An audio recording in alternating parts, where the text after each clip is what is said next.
ரொம்ப உண்மையாவும், நேர்மையாவும், ஒழுக்கமாவும் இருக்கவங்கள சினிமா எப்பவும் விடவே இந்த ஷூட் போகும்போது ஒண்ணும் இல்ல, ஒண்ணும் இல்ல. நீ வா, நில்லு, உட்காரு. ஏன் பதட்டமாகுற? அப்படின்னு சொல்லி முதல்ல கொண்டு போய் மேம் முன்னாடி உட்கார வச்சுட்டாங்க. எனக்கு அவங்கள பார்த்தாலே பயம். இந்த கடவுள் இல்லைன்னு சொல்றவங்களுக்கு பிரச்சனையே கிடையாது. கடவுள் இருக்காருன்னு சொல்றவங்களுக்கு தான் பல பிரச்சனை. சுஹாசினி மேடம் கூட ஒரு பெரிய கான்வர்சேஷன், பெரிய லென்த் கான்வர்சேஷன். அது அவங்க எல்லாம் வந்து சிங்கிள் டேக் ஆர்டிஸ்ட். அப்படி அசால்ட்டா அதை வந்து தூக்கி அடிச்சுட்டு போயிருப்பாங்க. கதையே கேட்கல அப்படின்னு. இல்ல நான் இதுவரைக்கும் 40 பேர்ட்ட கேட்டிருக்கேன். யாருமே சொன்ன நேரத்துக்கு வரல. நீ ஒருத்தன் தான் 10 நிமிஷம் முன்னாடி வந்த. அதனாலே இந்த படத்தை நான் பண்றேன். தேனிசை தென்றல் தேவா. அந்த பேரை கேட்டாலே ஒரு சிலிர்ப்பு வரும். அவ்வளோ சந்தோஷம் வரும். மனசுக்கு ஒரு பெரிய மகிழ்ச்சி வரும். ரொம்ப அற்புதமான ஒரு தருணம். சாருகேசி இந்த மேடை நாடகத்தை பார்க்கறதுக்கான வாய்ப்பு கிடைச்சது. பார்த்ததுக்கப்புறம் ஒரு மாதிரி பயம் வந்துருச்சு. ஏன்னா ஒரு சில நேரத்தில் திடீர்னு ஒரு இடத்துக்கு போயிட்டு இங்கே எதுக்கு வந்தோம்லாம் யோசிப்போம். அந்த மாதிரி சாருகேசிக்கு நடந்த மாதிரி நமக்கு நடந்துட்டா அப்படின்னு ஒரு பயம் வந்துச்சு. என்ன நடக்கும் அப்படின்ற ஒரு கேள்வி வந்தது. ஒரு 2-3 நாள் ஒரு மாதிரி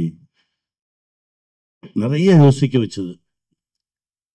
இருக்கிற வாழ்க்கைய நமக்கு தெளிவா இருக்கிற நேரத்துல சந்தோஷமா வாழ்ந்துட்டு போயிடணும்.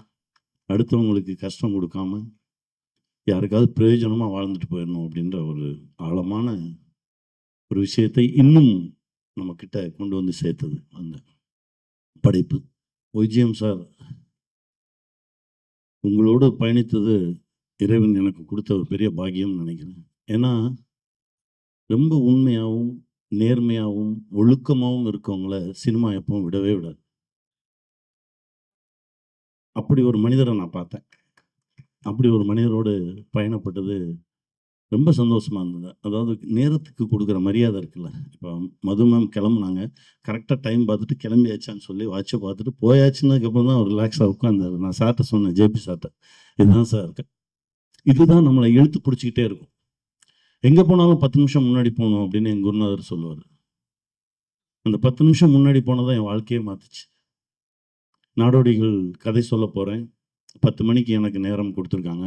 9:45க்கு போயிட்டு நான் கீழேருந்து ஒரு மெசேஜ் பண்ணுறேன், சார் நான் வந்துட்டேன், இன்னும் 10 நிமிஷத்தில் மேலே வந்துடுறேன் அப்படின்னு.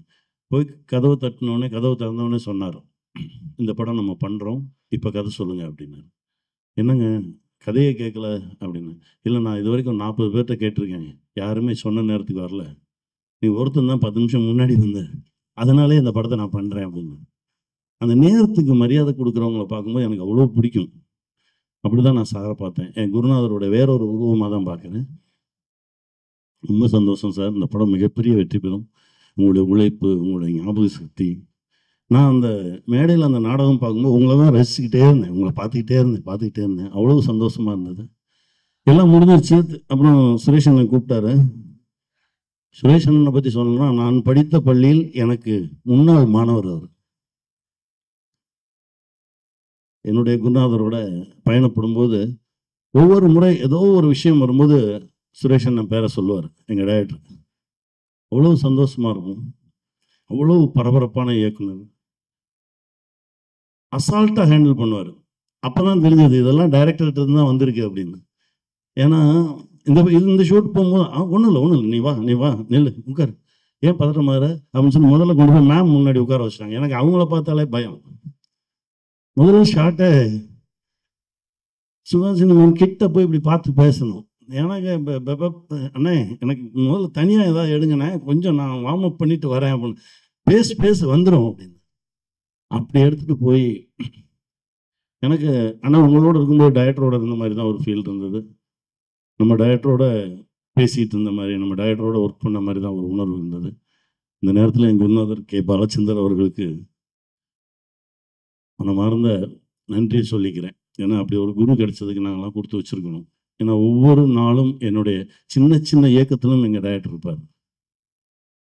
அவரை பற்றி பேசாத நாளே கிடையாது. ஏதோ ஒரு ரூபத்தில் எங்களுக்குள்ளெல்லாம் கலந்துருக்காரு. அப்படி தான் நான் நினைப்பேன். அப்புறம் இதில் இருக்க எல்லாமே என் சொந்தம்தான். எல்லாத்தையும் ஆரம்பிச்சேன்னா போயிட்டே இருக்கும். இந்த ட்ராமா பார்த்து முடிச்சாச்சு. இந்த படைப்பு ஆகப்போகுது, திரைப்படமாக போகுதுன்னு தெரிஞ்சிருச்சு. சரி நீ என்ன பண்ண போகிற அப்படின்னு என்கிட்ட கேட்டாங்க. எனக்கு ரொம்ப பிடிச்ச ரோல் வந்து 2 இருந்தது. அதில் ஒன்று தலைவாசல் விஜய் அண்ணா கொடுத்துட்டாங்க. இன்னொன்று ரொம்ப பிடிச்சது வந்து ராகதேவன். அதுக்கு பாடணும், நமக்கு வராது. நல்ல பாட்டு பாடு. நான் அப்படியே பார்த்துட்டே இருந்தேன். சரி அண்ணா இல்லைண்ணே எனக்கு ஒன்றும் நான் என்ன பண்ணுறதுன்னு தெரியல. ஆனால் உள்ளே இருக்கணும். சரி அப்போ நீ டைரக்டராகவே வந்துரு. நீயே இந்த கதையை சொல்லு அப்படின்னு சொல்லி என்னை கூப்பிட்டு போனார் அண்ணன். இந்த படைப்புக்குள்ளே ஏதாவது ஒரு வகையில் இருக்கணும் அப்படின்னு நான் ஆசைப்பட்டேன். எனக்கு ஒரு சின்ன ஒரு இடம் ஏற்படுத்தி கொடுத்து என்னை உள்ளே எடுத்துகிட்டு வந்தாங்க. நன்றி அண்ணா, தேங்க்யூ.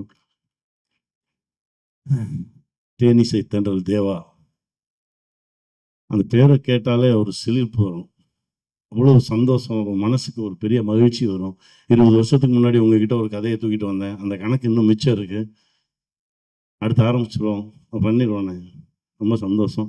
அப்புறம் சக நண்பர்கள், தோழர்கள் எல்லோருக்கும் என்னுடைய மனமார்ந்த வாழ்த்துக்கள். சார் அப்படி இருந்துச்சு சார், வசனம் சூப்பராக இருந்துச்சு சார். இந்த ரிச்சர்டு இருக்கானே தம்பி எடிட்டர் ரிச்சர்டு என்ன பண்ணுவான்னா, ஆனால் எங்கே இருக்கேன்லாம் கேட்கவே மாட்டான். 3 மணிக்கு வந்துடுறேன் நம்மள, டே நான் எங்கே இருக்கேன்னு கேட்கவே மாட்டேறியாடா. இல்லை நான் பரவாயில்ல நான் வந்துடுறேன். டே அப்படி ஒரு சொந்தம் எல்லாம் அப்படி அண்ணன் தம்பி இப்படி ஒரு உறவா ஒரு ஒரு ஒரு ரத்தமும் சதையுமான ஒரு படைப்பாக சாருகேசி வந்திருக்கு. மிகப்பெரிய ஒரு வெற்றி படமாகும். சத்யராஜ் சார் சொன்ன மாதிரி மனசுக்கு நெருக்கமான திரைப்படங்கள் தான் இப்போ ரொம்ப ஆழமாக நம் தமிழ் சொந்தங்களுக்குள்ள பரவிட்டு இருக்கு, இறங்கிட்டு இருக்கு. குடும்பமாக வந்து பார்த்துட்டு இருக்காங்க. அந்த படைப்பில் சாருகேசியும் ஒரு படைப்பாக இருக்கும் அப்படின்னு நான் நம்புகிறேன். இறைவனுக்கு மீண்டும் நன்றி சொல்கிறேன். நன்றி. வெல்வோம். Thank you so much Ghani sir, thank you. And இதே மேடையில் வந்து நீங்களும் நம்மளுடைய தேவா சாரும் கொலாபரேட் பண்ண போறீங்க அப்படிங்கிற அப்டேட்டும் எங்களுக்காக கொடுத்துருக்கீங்க. We are waiting for that as well. And அட்வான்ஸாக அதுக்கு நாங்களே விஷ் பண்ணிக்கிறோம். மீண்டும் உங்களுக்கு ஒரு பெரிய நன்றி. பத்திரிகை மற்றும் ஊடக நண்பர்களுக்கு என்னுடைய அன்பான வணக்கங்கள். ஸோ நேரம் ரொம்ப குறைவாக இருக்கிறதால நான் சில நிமிடங்கள் மட்டுமே பேசுகிறேன். மேடையில் அமர்ந்துக்கிற அத்தனை ஆளுமைகளுக்கும் என்னுடைய அன்பான நன்றி. இந்த சாருகேசி படத்தை பொறுத்த வரைக்கும் சில படைப்புகளை வந்து நம்ம ஒரு பொருளாதார மேன்மைக்காக அந்த படைப்புல ஈடுபட்டு செய்வோம். சில படைப்புகளுக்கு வந்து இது ஒரு வேலை, நம்ம அடுத்த ஒரு பெரிய ஒரு வெற்றியை கொடுக்கும் அப்படிங்கிறதுக்காக ஈடுபட்டு செய்வோம். சில படைப்புகள்ல நமக்கு இது நல்ல ஒரு பேர் வரும், புகழ் வரும் அப்படிங்கிறதுக்காக செய்வோம். ஆனா மிக சில படைப்புகள்ல தான் நம்முடைய மன திருப்திக்காக மட்டுமே அந்த படைப்புல நம்ம வேலை செஞ்சிருப்போம். அப்படி இந்த மேடையில் அமர்ந்திருக்கிற அத்தனை பேருமே அவங்க பர்சனலா அவங்களுடைய மன திருப்திக்காக மட்டுமே வேலை செஞ்ச ஒர்க் பண்ண ஒரு படம் தான் இந்த சாருகேசி அப்படிங்கிற ஒரு பெரிய காவியம். இயக்குனர் சுரேஷ் கிருஷ்ணன், நான் நிறைய பேசணும்னு நினைச்சிருந்தேன், ஆனா ரொம்ப நேரம் அதிகமாயிடுச்சு. அடுத்தது சாரை பேசணும், அப்புறம் ஒய்ஜிஎம் சார் பேசணும். ஸோ அதனால ரொம்ப மிக சுருக்கமாக, ஏன்னா என்னுடைய பங்களிப்பு பற்றி எல்லா பெரியவங்களும் பேசிட்டாங்க.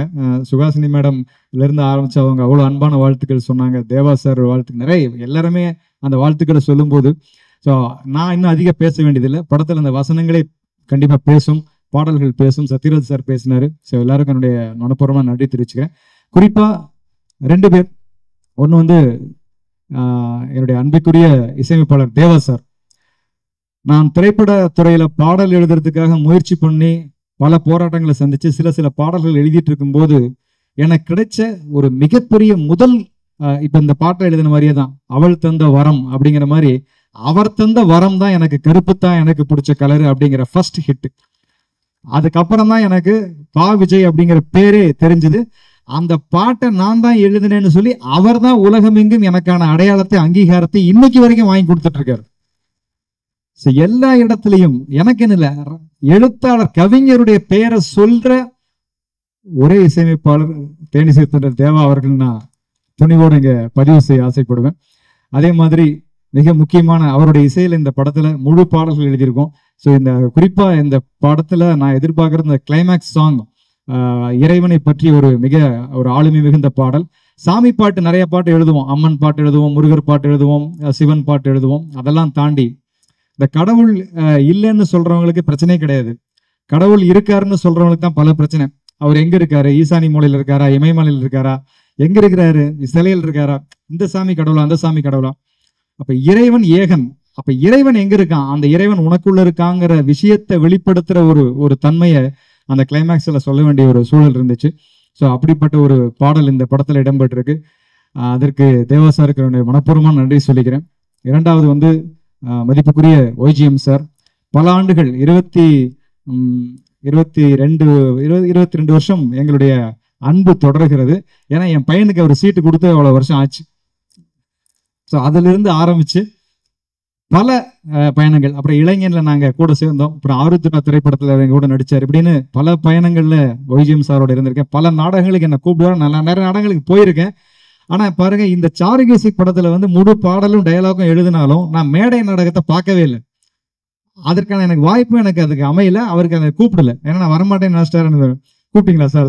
சாரி சார், பட் அந்த நேரத்தில் நான் வந்துருக்க முடியாமல் போயிருக்குன்னு நினைக்கிறேன். பட் இருந்தாலும் அதை நான் பார்க்காதது எனக்கு ரொம்ப பெரிய ப்ளஸ்ஸாக இருந்தது. ஏன்னா அதில் இருக்கிற அந்த டயலாக்ஸ் என்னவா இருந்திருக்கும் அப்படிங்கிறத என்ன ஒரு வகையில் அதை இன்ஃப்ளூயன்ஸ் பண்ணி மாற வச்சிருக்கும்.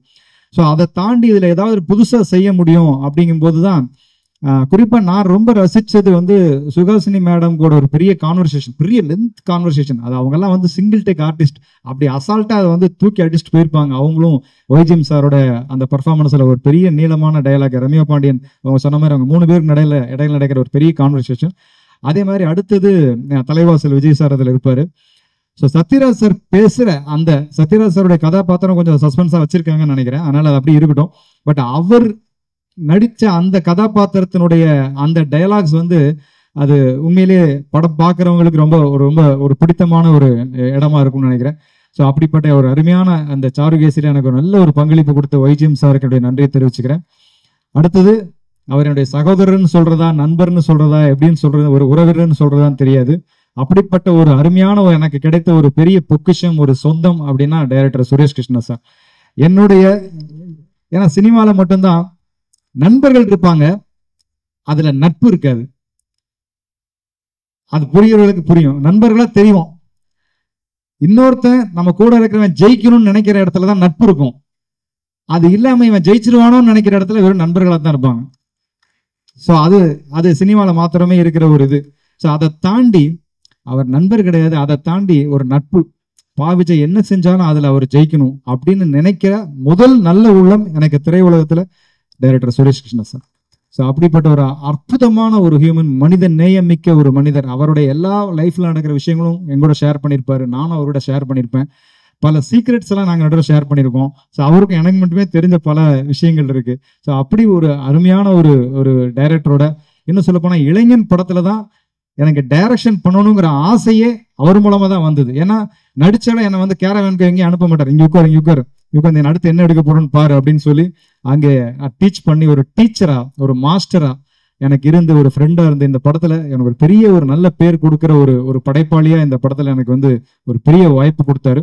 ஸோ டைரக்டர் சுரேஷ் கிருஷ்ணா சாருக்கும் என்னுடைய மிக மிக நெஞ்சார்ந்த என்னுடைய நன்றிகளை சொல்லிக்கிறேன். அதே மாதிரி ப்ரொடியூசர் அருண் சார், அவரும் இந்த படத்தை வந்து ஒரு கலைத்துவமான ஒரு படைப்பாளியா இருக்கிறதால தான் இப்படிப்பட்ட ஒரு படத்தை தயாரிக்கணும் அப்படிங்கிற ஒரு பெரிய ஒரு எண்ணமே ஏற்பட்டிருக்கு. ஸோ அவருக்கு கண்டிப்பா திரையுலகத்துல ஒரு பெரிய ஒரு ராஜபாட்டை காத்திருக்கிறது. மேலும் எனக்கு நெருக்கமான 2 நண்பர்கள் நான் மறக்க முடியாது. சுரேஷ் கிருஷ்ணா சாருடைய 2 கண்கள்னு சொல்லலாம். ஒன்று வந்து கேமராமேன் சஞ்சய், இன்னொன்று எடிட்டர் ரிச்சர்ட். ஸோ அவங்களுடைய பெரிய பங்களிப்பை இந்த படத்தை மிகப்பெரிய ஒரு பலமா தாங்கிட்டு இருக்கு. கண்டிப்பா உங்களுக்கு எல்லாருக்குமே தெரிஞ்சிருக்கும், இவ்வளவு பேர் சேர்ந்து ஒரு ஆத்மார்த்தமா ஒரு மேடைக்கு மட்டும் பேசாம எல்லாரும் ஆத்மார்த்தமா பேசும்போதே அந்த படம் எவ்வளவு நல்லா பேச போகுது அப்படிங்கிறத உங்களை எல்லாரையும் புரிஞ்சுக்க முடியும்னு நினைக்கிறேன். நிச்சயமா இறைவன் இந்த படத்திற்கு மிகப்பெரிய வணிக ரீதியான வெற்றியையும் தர வேண்டும் என்பதை உங்கள் எல்லோர் சார்பில் இந்த இடத்தில் பதிவு செய்து இந்த அற்புதமான வாய்ப்புக்கு எல்லாருக்கும் என்னுடைய நன்றிகளை சொல்லி விடைபெறுகிறேன். நன்றி, வணக்கம்.